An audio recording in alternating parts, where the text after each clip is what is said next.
ओम शांति। 6 फरवरी 2026। बाप दादा के मधुर महावाक्य। मीठे बच्चे, अभी यह चढ़ती कला का समय है। भारत गरीब से साहूकार बनता है। तुम बाप से सतयुगी बादशाही का वर्षा ले लो। प्रश्न: बाप का कौन सा टाइटल श्री कृष्ण को नहीं दे सकते हैं? उत्तर: बाप है गरीब निवाज। श्री कृष्ण को ऐसे नहीं कहेंगे, वह तो बहुत धनवान है। उनके राज्य में सब साहूकार है। बाप जब आते हैं तो सबसे गरीब भारत है। भारत को ही साहूकार बनाते हैं। तुम कहते हो हमारा भारत स्वर्ग था, अभी नहीं है, फिर से बनने वाला है। गरीब निवाज बाबा ही भारत को स्वर्ग बनाते हैं। गीत। आखिर वह दिन आया आज। ओम शांति। मीठे मीठे रूहानी बच्चों ने यह गीत सुना। जैसे आत्मा गुप्त है और शरीर प्रत्यक्ष है। आत्मा इन आंखों से देखने में नहीं आती है, इनकॉग्निटो है जरूर, परंतु इस शरीर से ढकी हुई है। इसलिए कहा जाता है आत्मा गुप्त है। आत्मा खुद कहती है मैं निराकार हूं, यहां साकार में आकर गुप्त बनी हूं। आत्माओं की निराकारी दुनिया है, उसमें तो गुप्त की बात नहीं। परम पिता परमात्मा भी वहां रहते हैं। उनको कहा जाता है सुप्रीम। ऊंच ते ऊंच आत्मा, परे ते परे रहने वाला परम आत्मा। बाप कहते हैं जैसे तुम गुप्त हो, मुझे भी गुप्त आना पड़े। मैं गर्भ जेल में आता नहीं हूँ। मेरा नाम एक ही शिव चला आता है। मैं इस तन में आता हूँ तो भी मेरा नाम नहीं बदलता। इनकी आत्मा का जो शरीर है, इनका नाम बदलता है। मुझे तो शिव ही कहते हैं, सब आत्माओं का बाप। तो तुम आत्माएं इस शरीर में गुप्त हो, इस शरीर द्वारा कर्म करती हो। मैं भी गुप्त हूं। तो बच्चों को यह ज्ञान अभी मिल रहा है कि आत्मा इस शरीर से ढकी हुई है।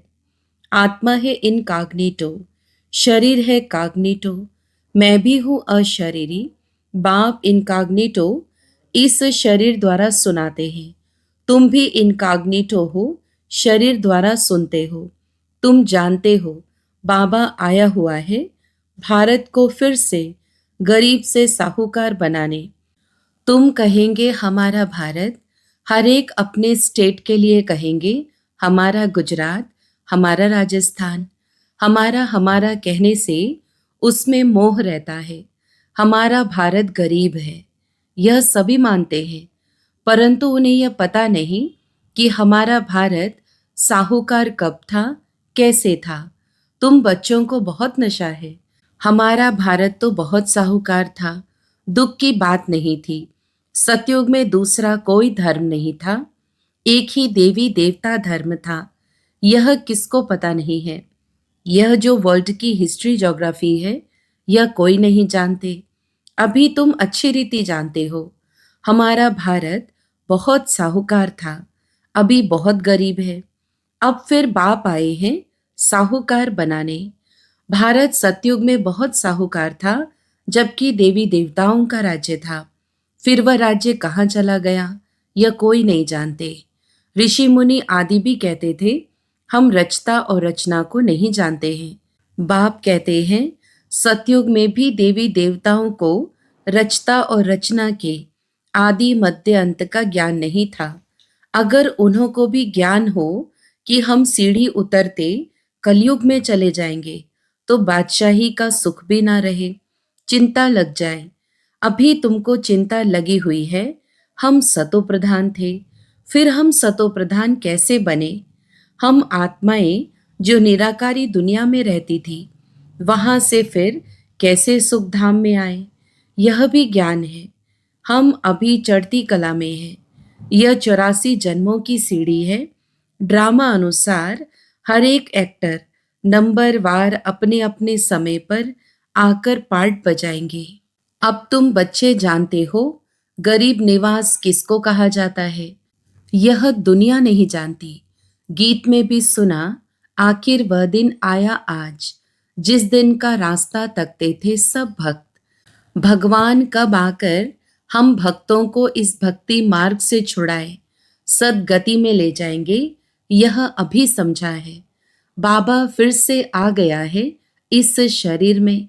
शिव जयंती भी मनाते हैं तो जरूर आते हैं। ऐसे भी नहीं कहेंगे मैं श्री कृष्ण के तन में आता हूँ। नहीं, बाप कहते हैं श्री कृष्ण की आत्मा ने 84 जन्म लिए हैं। उनके बहुत जन्मों के अंत का यह अंतिम जन्म है।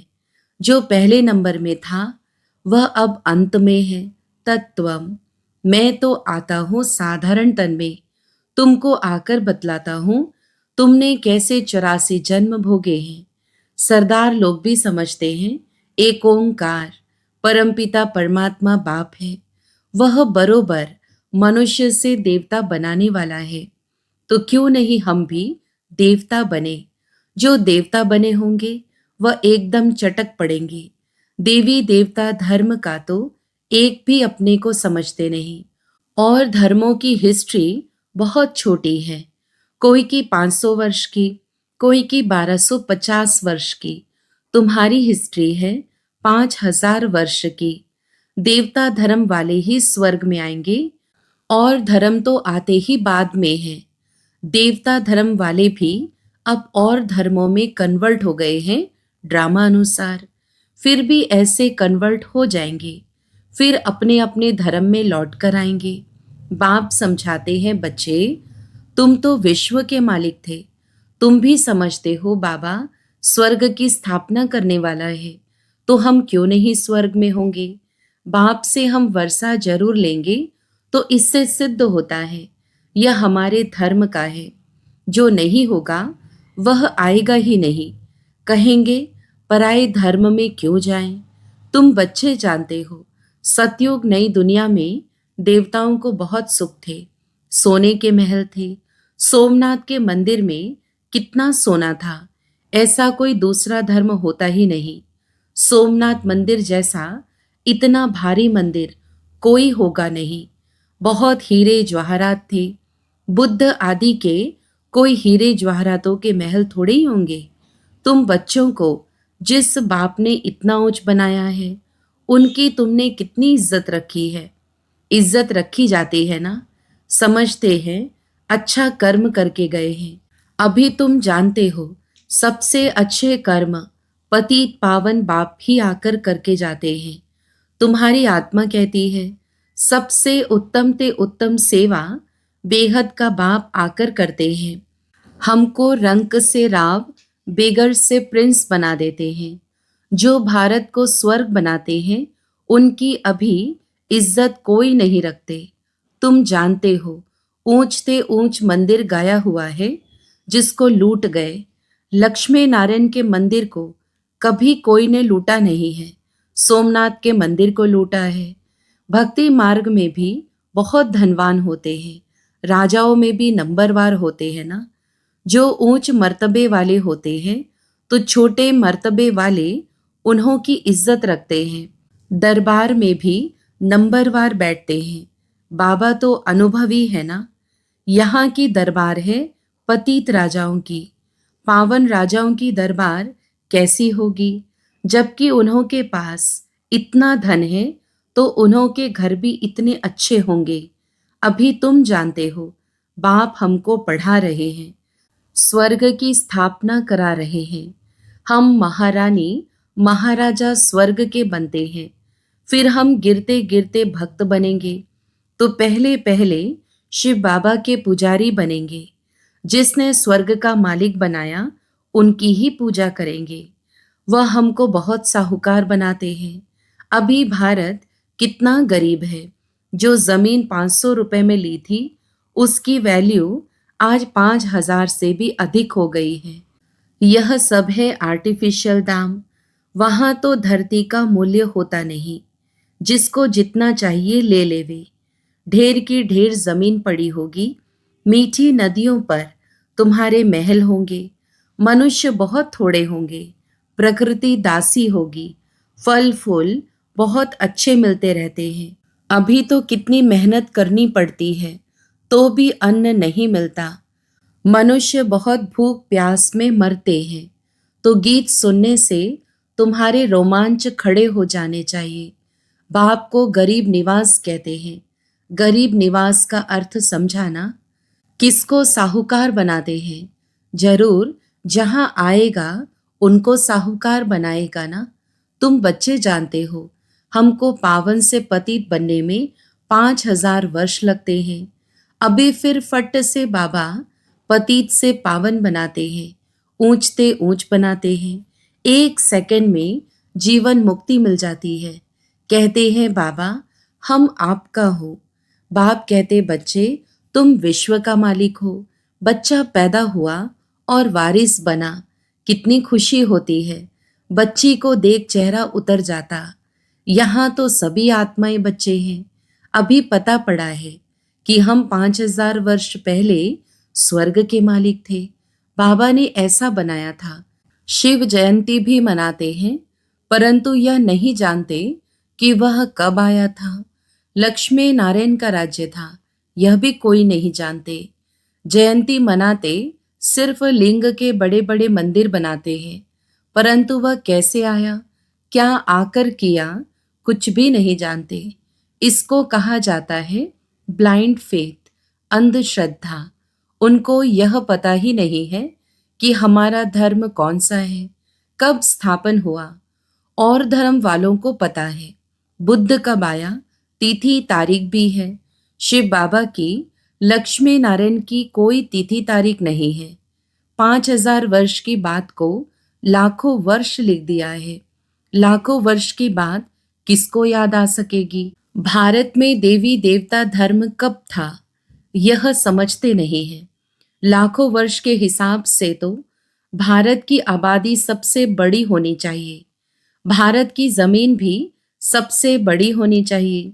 लाखों वर्ष में कितने मनुष्य पैदा होते, बेशुमार मनुष्य हो जाए।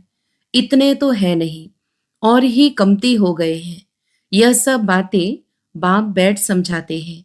मनुष्य सुनते हैं तो कहते हैं यह बातें तो कभी नहीं सुनी, ना कोई शास्त्र में पढ़ी। यह वंडरफुल बातें हैं। अभी तुम बच्चों की बुद्धि में सारे चक्र की नॉलेज है। यह बहुत जन्मों के अंत में अब पतित आत्मा है। जो सतो प्रधान था सो अब तमो प्रधान है, फिर सतो प्रधान बनना है। तुम आत्माओं को अब शिक्षा मिल रही है। आत्मा कानों द्वारा सुनती है तो शरीर झूलता है, क्योंकि आत्मा सुनती है ना। बरोबर हम आत्माएं 84 जन्म लेती हैं। 84 जन्म में 84 माँ बाप जरूर मिले होंगे। यह भी हिसाब है ना। बुद्धि में आता है हम 84 जन्म लेते हैं, फिर कम जन्म वाले भी होंगे। ऐसे थोड़ी सब 84 जन्म लेंगे। बाप बैठ समझाते हैं शास्त्रों में क्या क्या लिख दिया है। तुम्हारे लिए तो फिर भी 84 जन्म कहते, मेरे लिए तो अनगिनत बेशुमार जन्म कह देते हैं। कण कण में, पत्थर भित्तर में ठोक दिया है। बस जिधर देखता हूं तू ही तू, कृष्ण ही कृष्ण है। मथुरा वृंदावन में ऐसे कहते रहते हैं, कृष्ण ही सर्वव्यापी है। राधे पंथी वाले फिर कहेंगे राधे ही राधे। तुम भी राधे, हम भी राधे। तो एक बाप ही बरोबर गरीब निवाज है। भारत जो सबसे साहूकार था, अभी सबसे गरीब बना है। इसलिए मुझे भारत में ही आना पड़े। यह बना बनाया ड्रामा है, इसमें जरा भी फर्क नहीं हो सकता। ड्रामा जो शूट हुआ वह हूबहू रिपीट होगा। इसमें पाई का भी फर्क नहीं हो सकता। ड्रामा का भी पता होना चाहिए। ड्रामा माना ड्रामा, वह होते हैं हद का ड्रामा। यह है बेहद का ड्रामा। इस बेहद के ड्रामा के आदि मध्य अंत को कोई नहीं जानते। तो गरीब निवास निराकार भगवान को ही मानेंगे, श्री कृष्ण को नहीं मानेंगे। श्री कृष्ण तो धनवान सतयुग का प्रिंस बनते हैं। भगवान को तो अपना शरीर है नहीं। वह आकर तुम बच्चों को धनवान बनाते हैं, तुमको राज्यों की शिक्षा देते हैं, पढ़ाई से बैरिस्टर आदि बनकर फिर कमाई करते हैं। बाप भी तुमको अभी पढ़ाते हैं। तुम भविष्य में नर से नारायण बनते हो। तुम्हारा जन्म तो होगा ना, ऐसे तो नहीं स्वर्ग कोई समुद्र से निकल आएगा। श्री कृष्ण ने भी जन्म लिया है ना। कंसपुरी आदि तो उस समय थी नहीं। श्री कृष्ण का कितना नाम गाया जाता है, उनके बाप का गायन ही नहीं। उनका बाप कहाँ है? जरूर श्री कृष्ण किसी का बच्चा होगा ना। श्री कृष्ण जब जन्म लेते हैं तब थोड़े बहुत पतित भी रहते हैं। जब वह बिल्कुल खत्म हो जाते हैं तब वह गद्दी पर बैठते हैं, अपना राज्य ले लेते हैं। तब से ही उनका संवत शुरू होता है। लक्ष्मी नारायण से ही संवत शुरू होता है। तुम पूरा हिसाब लिखते हो, इनका राज्य इतना समय, फिर इनका इतना समय। तो मनुष्य समझेंगे यह कल्प की आयु बड़ी हो नहीं सकती। 5000 वर्ष का पूरा हिसाब है। तुम बच्चों की बुद्धि में आता है ना, हम कल स्वर्ग के मालिक थे, बाप ने बनाया था, तब तो उनकी हम शिव जयंती मना रहे हैं। तुम सबको जानते हो, क्राइस्ट, गुरु नानक आदि फिर कब आएंगे यह तुमको नॉलेज है। वर्ल्ड की हिस्ट्री, ज्योग्राफी हूबहू रिपीट होती है। यह पढ़ाई कितनी सहज है। तुम स्वर्ग को जानते हो, बरोबर भारत स्वर्ग था। भारत अविनाशी खंड है। भारत जैसी महिमा और कोई की हो नहीं सकती। सबको पतित से पावन बनाने वाला एक ही बाप है। अच्छा, मीठे मीठे सिकीलदे बच्चों प्रति माता पिता बाप दादा का याद प्यार और गुड मॉर्निंग। रूहानी बाप की रूहानी बच्चों को नमस्ते। हम रूहानी बच्चों की भी रूहानी माता पिता बाप दादा को याद प्यार, गुड मॉर्निंग और नमस्ते। धारणा के लिए मुख्य सार। पहला, ड्रामा के आदि मध्य अंत का ज्ञान बुद्धि में रखते हुए सब चिंताएं छोड़ देनी है। एक सतोप्रधान बनने की चिंता रखनी है। दूसरा, गरीब निवास बाबा भारत को गरीब से साहूकार बनाने आया है। उनका पूरा पूरा मददगार बनना है। अपनी नई दुनिया को याद कर सदा खुशी में रहना है।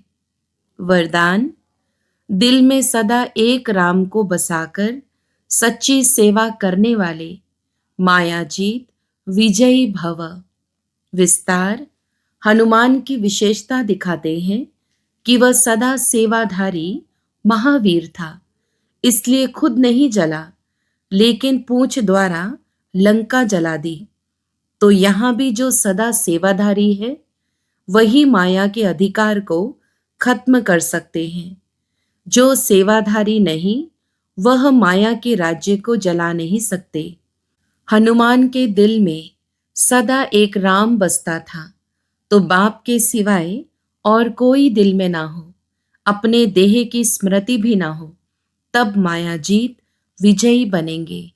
स्लोगन, जैसे आत्मा और शरीर कंबाइंड है, ऐसे आप बाप के साथ कंबाइंड रहो।